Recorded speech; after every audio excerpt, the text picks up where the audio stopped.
আল্লাহ পাক কাদেরকে ডাক দিছেন? ঈমান কি জিনিস ভাই? তিন জিনিসের সমন্বয়ে ঈমান হয়। কয় জিনিসের? অন্তরে বিশ্বাস, বিশ্বাস অনুযায়ী স্বীকার, বিশ্বাস ও স্বীকার অনুযায়ী কাজ। অন্তরে বিশ্বাস অনুযায়ী স্বীকার, আমি যেইভাবে বলবো, বিশ্বাস অনুযায়ী, বিশ্বাস ও স্বীকার অনুযায়ী, এই তিন জিনিসকে কি বলা হয়? মাশাআল্লাহ। তিনজন ইমাম, ইমাম মালিক রহমাতুল্লাহি আলাইহি, ইমাম শাফি রহমাতুল্লাহি আলাইহি, ইমাম আহমদ হাম্বল রহমাতুল্লাহ, এরা বলেন তিনটাই রোকন, একটা নাই ইমান শেষ। ইমাম আজম আবু হানিফা রহমাতুল্লাহ আলাইহি বলেন দুইটা রোকন একটা শর্ত, ইজা ফাতা শর্ত ফাতাল মাশরুত, শর্ত পাওয়া না গেলে হুকুমও পাওয়া যায় না। যেরকম আমি বললাম, কেউ যদি স্টেজে আসেন তাকে টাকা দেওয়া হবে, তার টাকা পাওয়া এবং না পাওয়া কিসের ভিত্তিতে? আসলে টাকা, না আসলে তার শর্ত হলো আসা, শর্ত পাওয়া না গেলে হুকুম টাকা পাওয়া, এইটা পাওয়া যায় না। এর আগে আরেকটা মাসালা বুঝাবো, তাহলে ইমানের মোটামুটি ব্যাখ্যা বুঝবেন। এই মাসালা না বুঝালে বুঝবেন না, একটু বুঝতে কষ্ট হবে। এটা কয় টাকার নোট? 99 জায়গায় মিল আছে, এক জায়গায় মিল নেই। টাকা 2 নম্বর না 1 নম্বর? কয় জায়গায় মিল? দেখছেন বয়ানের কাউর হুশ নেই, কিন্তু কেউ না। কয় জায়গায় মিল নাই? কয় জায়গায়? 2 নম্বর না 1 নম্বর? আল্লাহ, এক জায়গায় মিল না থাকলে 1 নম্বর হয় না, 2 নম্বর হয়ে যায়। বুঝাতে পারিনি। কাদিয়ানের মুসলমানরা কাফের, আস্তে কথা, কাদিয়ানের মুসলমানরা কাফের, ওরা আল্লাহকে মানে না, কোরআন মানে না, আমার নবীকে মানে না।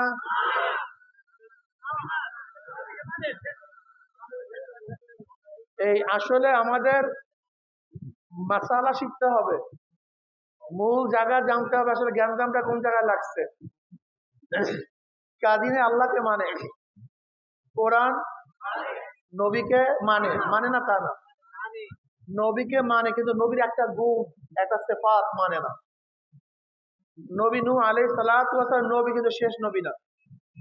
নবী ইব্রাহিম আলাইহিস সালাতু নবী, কিন্তু নবী মূসা আলাইহিস সালাতু নবী, কিন্তু নবী ঈসা আলাইহিস সালাম নবী, কিন্তু আমার নবী নবীও, আমার নবীকে নবী মানছেন, শেষ নবী মানেন না, একটা গুণ মানেন নাই।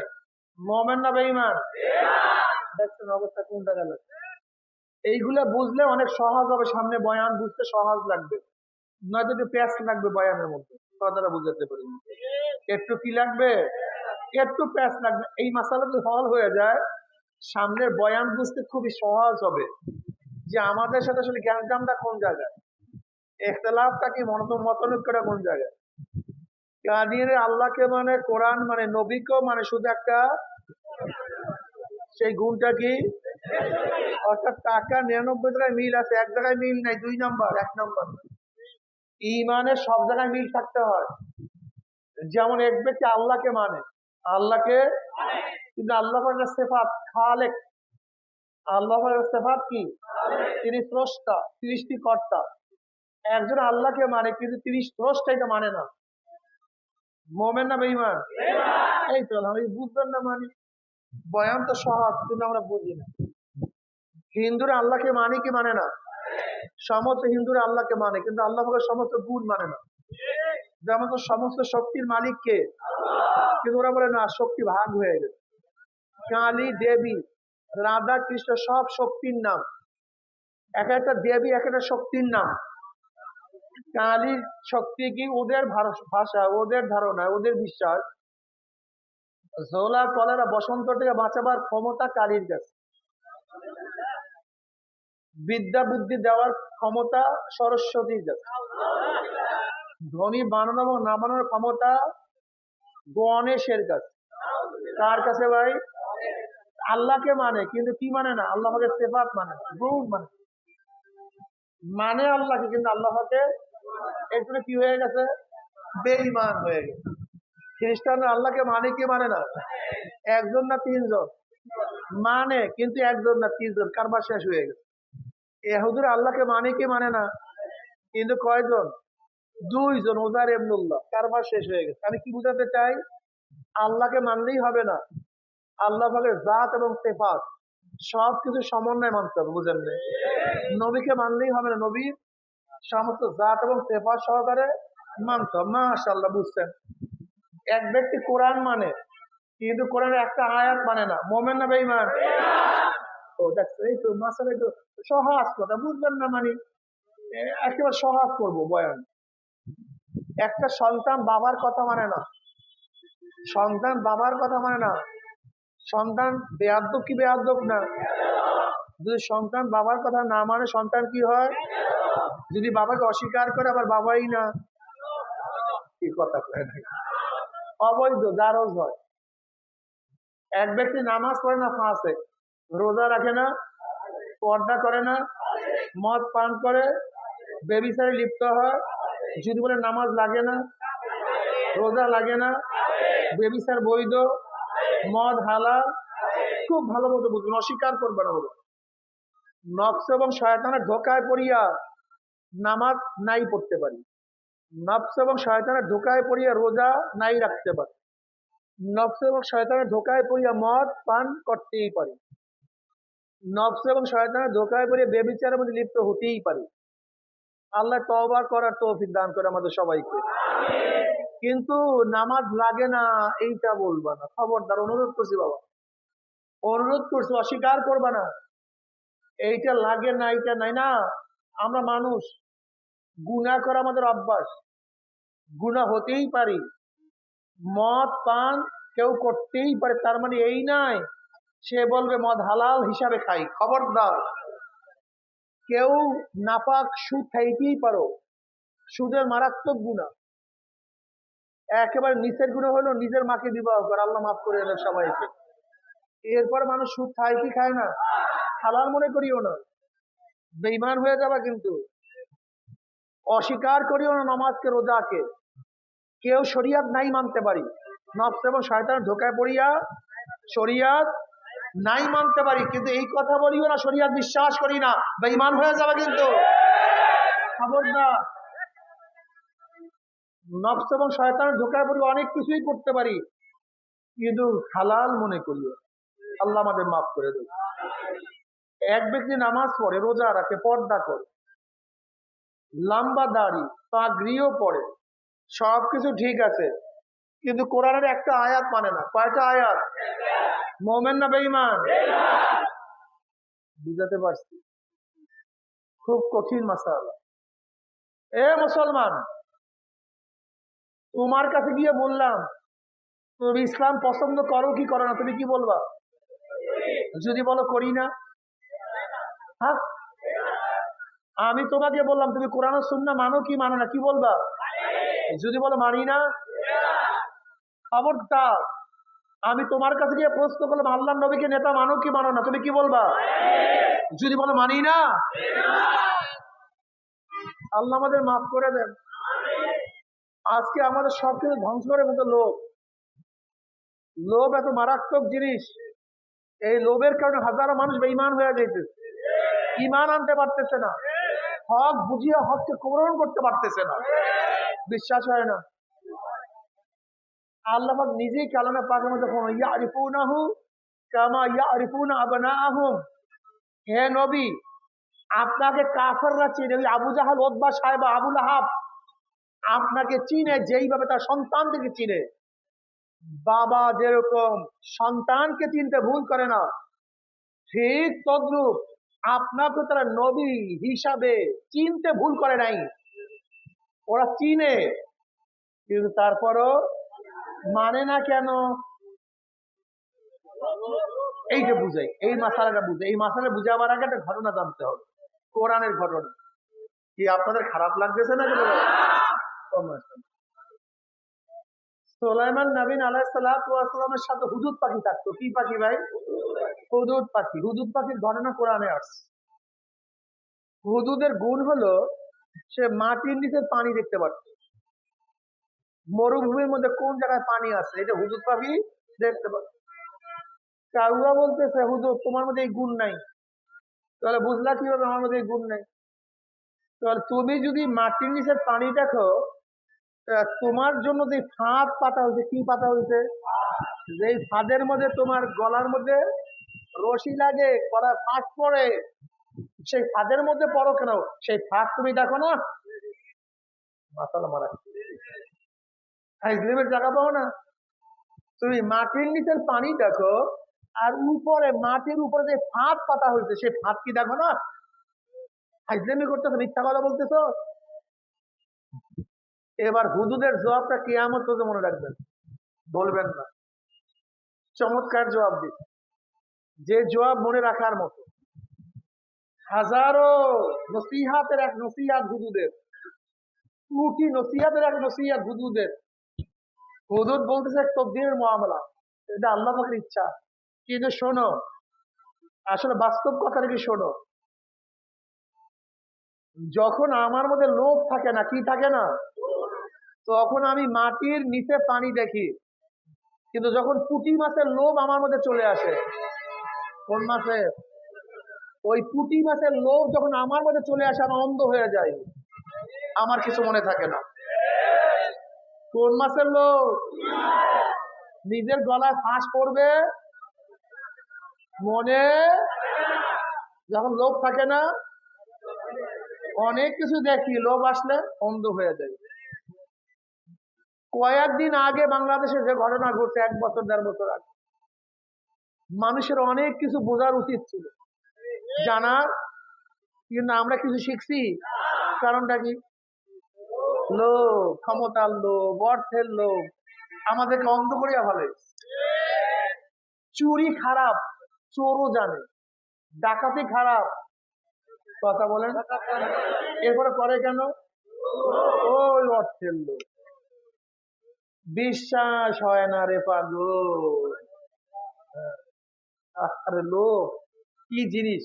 এখানে যারা আছেন, আমি চ্যালেঞ্জ দেই, এখানে যারা আছে প্রত্যেকটা মানুষ জানে ইসলাম ভালো, কোরআন ও সুন্নাহ ভালো, আল্লাহ নবীর চেয়ে শ্রেষ্ঠ কেউ কেউ নেই, আল্লাহর পরে তার মর্যাদা সবাই জানে। লেকিন ইসলাম গ্রহণ করতে পারে না কেন?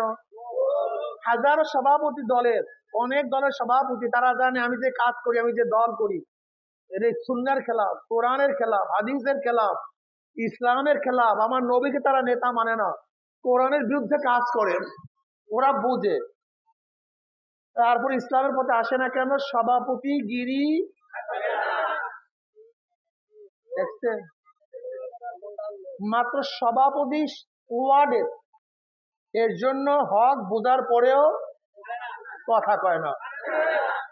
আচ্ছা বলেন তো, ওয়ার্ডের সভাপতি লোভে যদি হক বোঝার পরেও সত্য গ্রহণ করতে না পারে, ওই ব্যক্তি যদি ইউনিয়নের সভাপতি হইতো, তাহলে হক কবুল করা সহজের জন্য আরো কঠিন হইতো। যদি থানার সভাপতি হইতো, যদি জেলার হইতো, যদি বিভাগের হইতো, যদি চেয়ারম্যান হইতো, এমপি হইতো, মিনিস্টার হইতো, প্রধানমন্ত্রী হইতো, হ্যাঁ, যদি প্রধানমন্ত্রী হইতো, আর আল্লাহকে দেখাইতাম, ওই যে দেখো আল্লাহ, এইদিকে দেখায় মন্ত্রী, ওইদিকে, যদি আল্লাহকে ধরি মন্ত্রী শেষ। আল্লাহকে ধরলে কি বলতো জানো? তাহলে আল্লাহ তোমাকে পরে ধরবো, মানে আগে মন্ত্রী ঠিক রেখে। এই একই মাসালা পড়ছিল আবু জাহালে, এই একই মাসালা।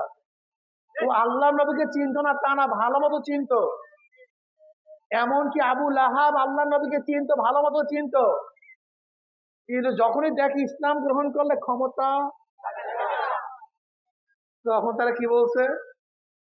আগে ক্ষমতা, জোরে বলেন, পরে বিশ্বাস হয় না। আজকে আপনাদের এলাকার যারা ইসলামের বাহিরে রাজনীতি করে, ওদের কলবে হাত দিবেন, ধাম কইরা এরকম, ভাই তুই বলতো আসলে তোরা ভালো কাজ করো না খারাপ কাজ করো? ও কি বলবো জানেন? বলবি আসলে তোরাই ভালো, আমরা তোমরা বুঝোস না, আমরা বুঝোস না। তার মানে শোনো আমার মুসলমান বাবারা, আমার মুসলমান বন্ধুরা, আমার মুসলমান যুবকরা, আবু জাহাল লোক থেকে উত্তীর্ণ হতে পারে নাই, চিরতরে জাহান্নামী। আবুল আহাব লোভ থেকে উত্তীর্ণ হতে পারে না, চিরতরে জাহান্নামী। ওতবা সাহেবা লোভ থেকে উত্তীর্ণ হতে পারে না, চিরতরে জাহান্নামী। কিন্তু আবু বকর লোভকে লাথি মারছে, চিরতরে জান্নাতি। ওমারও লিডার ছিল, ওমারও লোভকে লাথি মারছে, চিরতরে জান্নাতি। কথা কয় না। লোভকে লাথি মারো, লাথি মারো লোভকে, ইসলামকে ধরো, জান্নাতি হয়ে যাও। আর যেই ব্যক্তি লোভকে প্রাধান্য দিবে, চাই সে অর্থের লোভ, ক্ষমতার লোভ, সম্মানের লোভ, ইজ্জাতের লোভ, টাকার লোভ, দোকানের লোভ, জমির লোভ, যেই লোভই হোক না কেন, যদি লোভকে প্রাধান্য দেয়, তোমার হাসন নাসন কিন্তু ওই আবু জাহিল্লা। বুঝতে পারিনি। وأما من خاف مقام ربه ونهى النفس عن الهوى فإن الجنة هي المأوى। স্পষ্ট আয়াত। যারা নিজের নফস অনুযায়ী না চলিয়া, নিজের নফসকে কন্ট্রোল করিয়া ইসলাম অনুযায়ী চলবে, আল্লাহ পাক তাদেরকে ডাইরেক্ট জান্নাতুল মাওয়ার ঘোষণা দিয়ে দিয়েছেন। মনে যাচাই করবে। ওয়াম্মা মান খাফা মাকামা রাব্বিহি ওয়া নাহান নাফসা আনিল হাওয়া। মনে চাই এইটা, মনে চাই এইটা, মনে চাই এইটা, মনে চাই এইটা, কিন্তু মাওলার সামনে দাঁড়ায় হিসাব দিতে হবে। এই ভয় যদি লাথি মারে, আল্লাহ পাক তাকে জান্নাত দান করবে। একটু কষ্ট তো হবে, একটু কষ্ট হবে না? এই পড়ালেখা করতে কষ্ট আছে কি নাই? যে করে সে সম্মানিত, যে করে না সে অপদস্থ। ব্যবসা করতে কষ্ট, যে করে সে লাভবান, যে করে না সে ফকির। নাকি ভাই? কোরআন ও সুন্নাহ অনুযায়ী চলতে একটু সাধনা লাগবে। যে সাধনা করবে সে কামিয়াব হয়ে যাবে, যে সাধনা করবে সে করবে না, সে কোনোদিন কামিয়াব হতে পারবে না। তুমি কেন বুঝো না? জেলখানায় যাইতে কোনো কষ্ট লাগে না, কিন্তু বালাখানায় উঠতে হাজারো সাধনা করার দরকার। জেলখানায় যাইতে চাও, মেজাজ খারাপ হইতে একজন মানুষের মাথার বাড়ি দিয়া দাও। একজন মানুষের মাথার উপরে রাগে বাড়ি দিছে, লোকটা কারবার শেষ। এখন অবস্থা কি জানো? সিআইডি, ডিবিএনএসআই, পুলিশ, গোটা প্রশাসন তোমার পিছনে লাগিয়া গেছে। আসামি কোথায় আছে? তুমি যেখানেই থাকো না কেন, তোমাকে ধরিয়া খুঁজিয়া হাতের মধ্যে হ্যান্ডকাপ লাগাইয়া তোমাকে জেলখানায় ঢুকাইয়া দেওয়ার দায়িত্ব সরকার নিয়ে নিছে। জেলখানায় ঢুকতে কোনো সাধনা নাই, কোনো কষ্ট নাই, কিন্তু বালাখানায় যদি উঠে যাও হাজারো সাধনা করতে হবে। কি এই পড়ো, এই লিখো, এই পরীক্ষা দাও, এই রাত্রে উঠো, এই সমস্ত বন্ধুরা খেলে, তুমি খেলতে পারবে না। সবাই বেড়াতে যায়, তুমি বেড়াতে যেতে পারবে না, তোমাকে পড়তে হবে। সবাই ঘুমাবে, তুমি ঘুমাতে পারবে না, তোমাকে রাত্র জাগিয়া পড়তে হবে। যদি রাত্র জাগিয়া পড়তে পারো, সাধনা করতে পারো, তোমার রেজাল্ট ভালো হয়ে যাবে, তুমি বিসিএস ক্যাডার হয়ে যাবা। তোমার জন্য গাড়ি, বাড়ি, বাংলো, কত আপ্যায়নের ব্যবস্থা হয়ে যাবে। ঠিক যারা সাধনা করবা মাওলাকে পাওয়ার জন্য, যারা সাধনা করবা জান্নাতে যাওয়ার জন্য, ফজরের সময় আজান হয়ে গেছে, প্রচন্ড শীত, ল্যাপের মধ্যে লাথি দিয়া গোসল, ফরজ গোসল করিয়া যারা নামাজে দাঁড়াবা, আমার মাওলা পাক রব্বুল আলামিন তাদেরকে জান্নাতের ব্যবস্থা করিয়া দিবে। মধ্যে কাজ করো, পূজা করে যারা শুকায় গেছে, কিন্তু পানির মধ্যেও ডুব দিয়া তুমি পানি পান করো না, সাধনা করে মাওলায় তোমাকে জান্নাতের ব্যবস্থা করিয়া দেবে। আল্লাহ তুমি কবুল করিয়া নাও। অল্প বয়সের নারী রাখলে কত টিটকারি ফাইজলামি সহ্য করতে হয়। নবীর প্রেমে পড়িয়া নারী রাখো, আমার নবী খুশি হয়ে যাবেন, তিনি তোমাকে সুপারিশ করিয়া জান্নাতে নিয়ে যাবেন। কিন্তু যারা নামাজ পড়বে না, রোজা রাখবে না, হে মুসলমান বাবারা, এ আমার মোমেন বাবারা, পর্দার মা বোনেরা, আল্লাহ পাকের মোমেন বান্দা মানে যখন মৃত্যুদের আসার খেয়া পুরিয়া যাবে, আল্লাহ পাক ডাকবে ফেরেশতারে, আমার বান্দা, আমার বান্দি এত সাধনা করে কোন জান্নাত কামাই করছে, খবরদার ওই জান্নাত খানা না দেখাইয়া রুহ কবজ করবি না। আল্লাহ পাকের মুমিন বান্দা বলে যখন মৃত্যুরে আসান খেয়া ঘুরিয়া যাবে, তার স্বপ্নের মধ্যে দেখতে পারে জান্নাতের দরজাগুলি টাস টাস করিয়া খুলিয়া গেছে। জান্নাতের হুর গিলমানরা জাওয়াহিরের মালা নিয়া দাঁড়ায় রইছে। বলবে আল্লাহ তাখাফু ওয়ালা তাহজানু ওয়া আবশিরু বিল জান্নাতিল্লাতী কুনতুম তুআদুন। এই আল্লাহ পাকের মুমিন বান্দা মধ্যে কোনো ভয় নাই, কোনো টেনশন নাই, কোনো চিন্তা নাই। এত সাধনা করে কোন জান্নাত কামাই করছো, ওই যে দেখো সেই জান্নাত। ওই জান্নাত দেখার সাথে সাথে আল্লাহ পাকের মুমিন বান্দা আমাদের রুটা পাগলের মতো জান্নাত থেকে দৌড় মারবে। কখন যে শরীরটা রুবাই হইয়া যাইবে আল্লাহ পাকের মুমিন বান্দা আমাদের কোনো কিছু টেরো করতে পারবে না। আল্লাহ আল্লাহ তুমি কবুল করিয়া নাও। যখন কবরে যাবা, যেরকম বাড়ির মালিকের সাথে পরিচয় করিয়া যদি ঘরের মধ্যে যাও, কোনো টেনশন নাই। রাত 3টার সময় যে শ্বশুর বাড়ি থেকে নক করো, শ্বশুর বাবা কে, তুমি বলছো আব্বু আমি আপনার জামাই, অমনি শ্বশুর লাভ দিয়ে উঠবে, হে জলদি ওর, মাটি ধরা, বিচারার ব্যবস্থা কর, খাদ্যের ব্যবস্থা করে। আমার জামাই এত রাত্রে কেন আসছে, কোন বিপদে পড়ছে। যেহেতু ঘরের মালিকের সাথে পরিচয় আছে, যত রাত্রি ঘরে ঢুকো কোনো টেনশন নাই, কোনো চিন্তা নাই। কিন্তু ঘরের মালিকের সাথে পরিচয় না থাকে, গভীর রাত্রে যদি নক করো, পরিচয় দিতে না পারলি, চোর আসছে, ডাকাত আসছে, ওকে ধর, ওকে মার, ওকে বান। যেহেতু ঘরের মালিকের সাথে কোনো পরিচয় নাই, যদি কবরের মালিকের সাথে পরিচয় করিয়া কবরে যাইতেই পারো, কবরের মালিক বলবে ফেরেশতারে আমার বন্ধু আসছে, আমার দোস্ত আসছে, আমার ওলি আসছে, আমার বন্ধুর শরীরের মধ্যে জান্নাতের পোশাক লাগাইয়া দে, জান্নাতের বিছানা বিছাইয়া দে, জান্নাতের নাজ নিয়ে মধ্যে গোটা কবরটাকে ভরিয়ে দে। আল্লাহ আল্লাহ তুমি কবুল করিয়া নাও।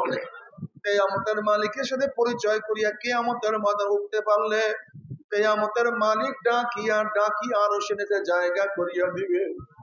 মিজানের মালিকের সাথে পরিচয় করিয়া মিজানে পাল্লায় উঠতে পারলে, মিজানের মালিক তোমার নেকের পাল্লা ওজন করিয়া দিবে। وَإِن مِّنكُمْ إِلَّا وَارِدُهَا كَانَ عَلَى رَبِّكَ حَتْمًا مَّقْضِيًّا ثُمَّ نُنَجِّي الَّذِينَ اتَّقَوْا وَنَذَرُ الظَّالِمِينَ فِيهَا جِثِيًّا। পুলসরাতের মালিকের সাথে পরিচয় করিয়ে দিয়ে পুলসরাত উঠতে পারো, পুলসরাতের মালিক তোমাকে পুলসরাত পানি দিয়ে জান্নাতে নিয়ে যাবে। জান্নাতে যাওয়ার পরে জান্নাতের মালিক সালাম কাওলাম মির রাব্বির রহিম, শুধু শান্তি আর শান্তি। আল্লাহ কবুল করিয়া নাও। কিন্তু কবরের মালিকের সাথে পরিচয় না করে যদি কবরে যাও, ও যুবক বাবারা, ও মুরব্বী বাবারা, ও আমার পর্দার মা বোনেরা, যদি কবরের মালিকের সাথে পরিচয় না করিয়া কবরে যাও, কবরের মালিক বলবে হে কবরের মাটি আমার দুশ্মন, আমার শত্রু আছে, ওর সাথে আমার কোনোই পরিচয় নাই। এ কবরের মাটি চাপ দে, অমনি কবরের দুই পাশের মাটি এত দূরে চাপ মারবে, এক পাথরে হাঁটি আর এক পাথরে লাগাইয়া পালাইবে।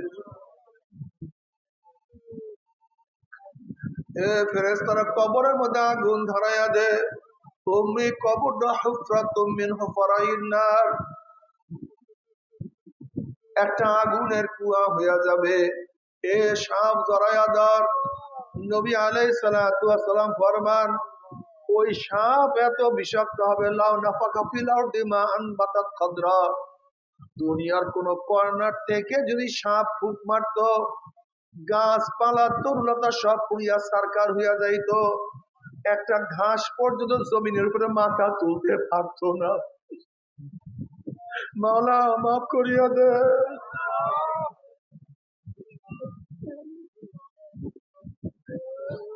আল্লাহ সবাইকে ক্ষমা করিয়া দে,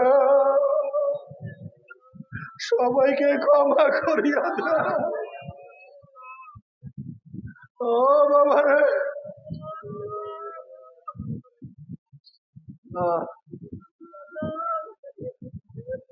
বাবার আযাবুল কবরে হাক্কুন, কবরে আযাব সত্য, কোনো সন্দেহ নাই।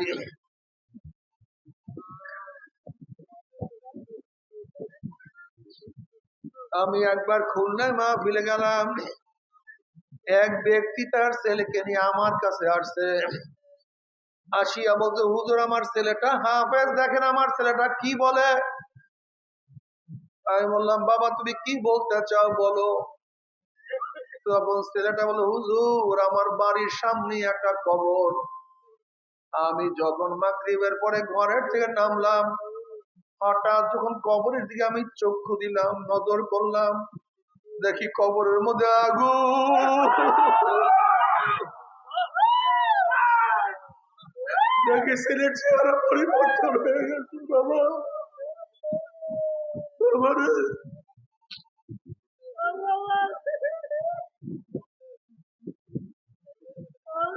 বুখারীর মধ্যে রওয়ায়াত আছে, আসমা বিনতে আবু বকর রাদিয়াল্লাহু আনহুমা রওয়ায়াত করেন,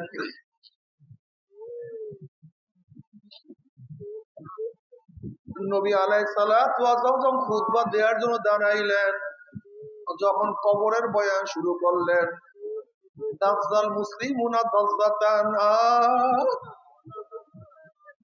নবী আলাইহিস সালাতু ওয়াস সালাম যখন কবরের বয়ান শুরু করলেন, অমনি সাহাবাদের মধ্যে এমন চিল্লা চিল্লি কান্নাকাটি শুরু হয়ে গেছে, অস্থির হয়ে গেছে। আমাদের ইমান তো এত দুর্বল, ইমান এত দুর্বল।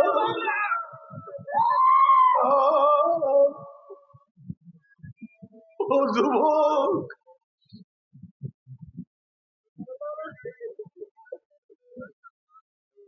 বাবারে,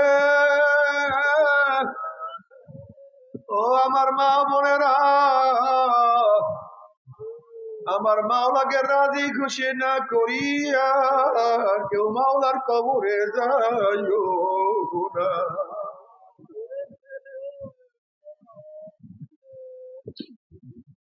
বাবারে, কি বলবো জানি না।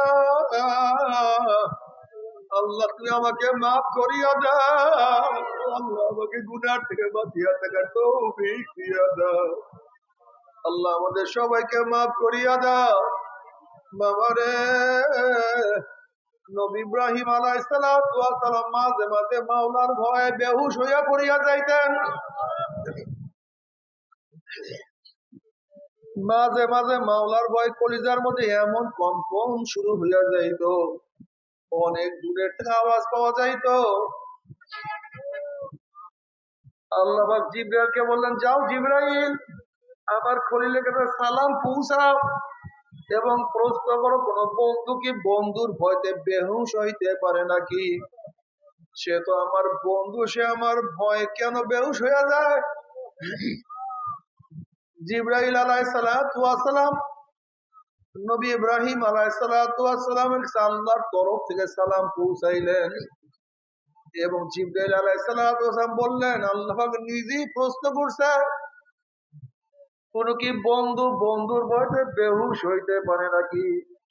তখন ইব্রাহিম আলাইহিস সালাতু ওয়াস সালাম বলেন, ভাই জিবরাইল, যখন আমার পদস্খলনের কথা মনে পড়ে, কিয়ামতের কথা মনে পড়ে, মিজানের কথা মনে পড়ে, পুসরাতের কথা মনে পড়ে, তখন আল্লাহর সাথে আমার সম্পর্ক আছে, আমি সব ভুলিয়া যাই, কিছু আমার মনে থাকে না।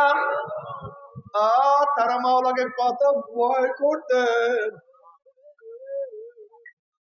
হাসান বসরি রহমাতুল্লাহ আলাইহি জলিল কদর তাবী ছিলেন, বহুত বড় মুহাদ্দিস ছিলেন, বহুত বড় আবেদ ছিলেন, মুস্তাহিদ ছিলেন। আমাদের তরিকার সমস্ত নিসবত যার পর্যন্ত গিয়া পৌঁছে, এই হাসান বসরি রহমাতুল্লাহ আলাইহি, যাকে উমর ইবনে খাত্তাব রাদিয়াল্লাহু তাআলা তাহদিক করাইছেন, আসমা রাদিয়াল্লাহু আনহার ঘরের মধ্যে যে লালিত পালিত হইছে, এত উঁচা দরজার, এত উঁচা দরজার বুজুর্গ, এত উঁচা দরজার তাবি, এত উঁচা দরজার মুহাদ্দিস, এত উঁচা দরজার আবেদ, এই হাসান বসরি রহমাতুল্লাহ আলাইহি একদিন আফসোস করার বলে নবী আলাইহিস সালাতু ওয়াস সালাম ফরমাইছেন জাহান্নাম থেকে এক ব্যক্তিকে 1000 বছর পরে বাড়ি করা হবে। এক ব্যক্তি 1000 বছরের জাহান্নামে জ্বলার পরে সেই ব্যক্তিকে 1000 বছর পরে জাহান্নাম থেকে বাড়ি করা হবে। হাসান বসরি রহমাতুল্লাহ আলাইহি বলেন যদি ওই ব্যক্তি আমি হইতাম আমার খুশ নসিব একদিন না একদিন আমি জাহান্নাম থেকে বের হইতে পারতাম। আল্লাহ তারা মাওলাকে এত মহব্বত এত ভয় করতেন। নবী রহমাতুল্লাহ আলাইহি বলেন আল্লাহ যদি আমাকে মাফ করিয়া জান্নাতের লোকের জুতাও যদি বানাইয়া দেন আমার খুশ নসিব, কমপক্ষে আমাকে জাহান্নামে যাওয়া লাগবে না। তোমার আমার শায়েখ ফজলুল করিম রহমাতুল্লাহ আলাইহি উনি কাঁদতেন আর বলতেন বাবা তোমাদের সবার যেই বলবেন দোয়ার প্রয়োজন আমার একা তার চেয়ে অনেক বেশি দোয়ার প্রয়োজন। উনি বারবার বয়ান করতেন বাবা আমি সবসময় পুলসের উপরে আছি। তারা মাওলাকে কি পরিমাণের ভয় করতে আর তুমি আমি মাওলাকে কোনো ভয় তো করি না। একদিন আব্বাজান রহমাতুল্লাহ বাডেম হসপিটালে আমি তাকে দেখার জন্য যখন হসপিটালের মধ্যে ঢুকলাম কেবিনের মধ্যে কেউ নাই। আমি আব্বাজানের কাছে যাওয়ার সাথে সাথে আব্বাজান রহমাতুল্লাহ আমার হাত খানা খপ করে ধরছে, দড়িয়ে বলে ফয়েজ মাওলা কি আমাকে মাফ করবে, মাওলা কি আমাকে ক্ষমা করবে।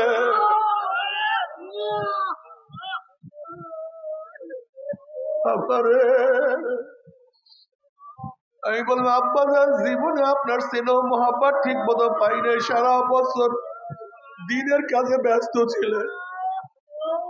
যদি আল্লাহ আপনাদেরকে মাফ না করে কাকে মাফ করবে।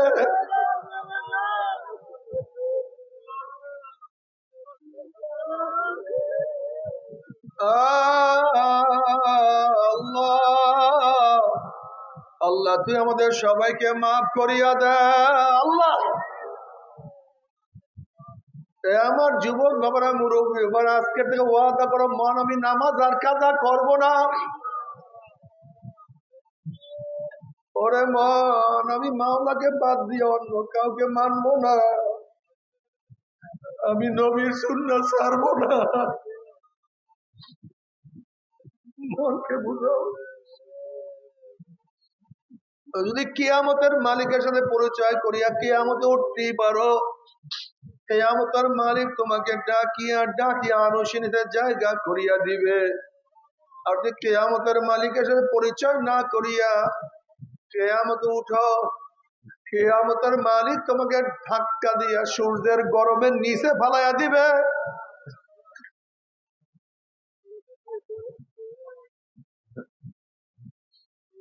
পুলসেরাতের মালিকের সাথে পরিচয় করিয়া পুলতে উঠতে বলে পুলসেরাত পাড়ি দিয়া চলিয়া যাবা। আর পুলসেরাতের মালিকের সাথে পরিচয় না করে পুলসেরাত উঠো ওয়ানাজারু যালিমিনা ফিহা জিসিয়া, অমনি গুম করে জাহান্নামে পড়িয়া যাবা। আল্লাহ মাফ করিয়া দাও।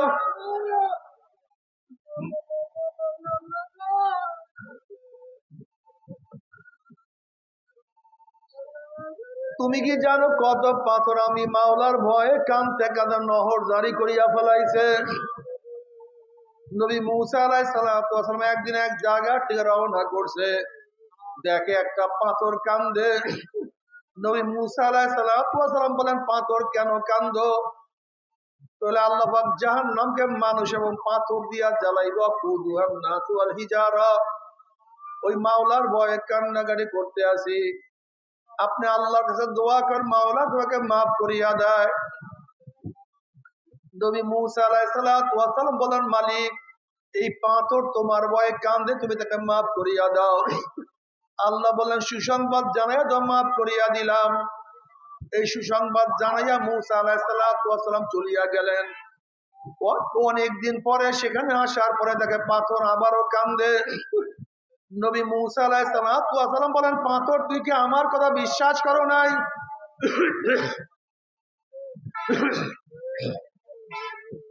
মাওলা তোকে মাফ করিয়া তুই কি বিশ্বাস করো নাই? পাথর বলছে আমি বিশ্বাস করছি, তাহলে আমারও কেন কান্দো? তখন পাথর বলে আল্লাহ নবী মূসা, যদি আমি না কান্দতাম আমার দিকে আপনি লক্ষ্য করতেন না, মাওলা আমাকে মাফও করতো না।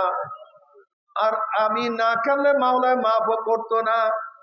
যেই কান্না রুসিলায় মাওলায় আমাকে মাফ করিয়া দিছে, ওই কান্না আমি আর কোনোদিনও ছাড়বো না। আল্লাহ বাবা তুমি কেন বিশ্বাস করো না? যারা আল্লাহওয়ালা তারা সবসময় নেকের মধ্যে লিপ্ত, তাদের চোখে বেশি পানি। আর আমরা এত গুনাহগার, কিন্তু আমাদের চোখে কেন পানি নাই? আল্লাহ আমাদের কপাল পুড়িয়া গেছে, আর কিছু না, আর কিছু না। তবে মুমিন মুসলমান বলতে সবাইরই মনে চায় গুনার থেকে ফিরিয়া নেক আমল করিয়া মাওলার জান্নাত, কিন্তু সবাইরই যাইতে মনে চায়। গুনাহ নিয়া মাওলার জাহান্নামে কাউরে কিন্তু যাইতে মনে চায় না। কিন্তু কেনই বা আমরা নেক আমল করতে পারি না? কেনই বা গুনার কাম ছাড়তে পারি না? এর মূল কারণ হলো আপনার এবং আমার পিছনে নফস এবং শয়তান লাগিয়া রয়েছে। এই নফস এবং শয়তান থেকে ফেরার জন্য যে কোন একজন হক্কানি আল্লাহর ওলির হাতে হাত দিতে হবে রে বাবা। খবরদার, বর্তমান জমানায় পীর মুরিদের ভেজাল, ব্যবসা, দলাদলি, হিংসা, হাসাদে পরিণত হয়ে গেছে। সমস্ত আল্লাহর ওলির একমত, যেই পীরের 5 জন মুরিদের মধ্যে কমপক্ষে 3 জনকে দেখবেন আলহামদুলিল্লাহ সুন্নাত মুআফিক আমল আখলাক মজবুত হয়ে যাইতে আছে, গুনার কাম ছাড়তে আছে, নেকের আমল ধরতে আছে, কলব নরম হইয়া চোখে পানি আসতে আছে। বিখ্যাত নাম কি, ফলে পরিচয়? আমি চরমোনাই বুঝি না, চরমোনার দাওয়াত প্রশংসা প্রচার প্রসার করার জন্য আসি না রে বাবা। চরমোনাই যাওয়ার তোমার কোনো দরকার নাই, কোনো দরকার নাই, কোনো দরকার নাই। ইজার কাছে গিয়া পারো, গুনার কাম সারো, নেকের আমল ধরো, কলব নরম করিয়া চোখে পানি নিয়া মাওলার কবরে যাইও। যেরকম দুনিয়ার ঘরে আগুন লাগলে পানি ছাড়া নিভানো যায় না, ঠিক তদ্রুপ তোমার এবং আমার গুনার দ্বারা যেই জাহান্নামের আগুন জ্বলিয়া রয়েছে, চোখের পানি ও তার কিন্তু জাহান্নামের আগুন নিভানো সম্ভব না। কাজী বাবা আমার জন্য দোয়া চাই, আমিও দোয়া করি, সবাই সবার জন্য প্রাণ খুলিয়া দোয়া করো, যেন কিয়ামতের ময়দানে গলাগলি বাঁধিয়া মাওলা একসাথে জান্নাতে যাওয়ার তৌফিক দিয়া দেয়। আল্লাহুম্মা আমিন। ও আমার পর্দার মা বোনেরা, 2 হাত তুলিয়া মাওলার কান্দো।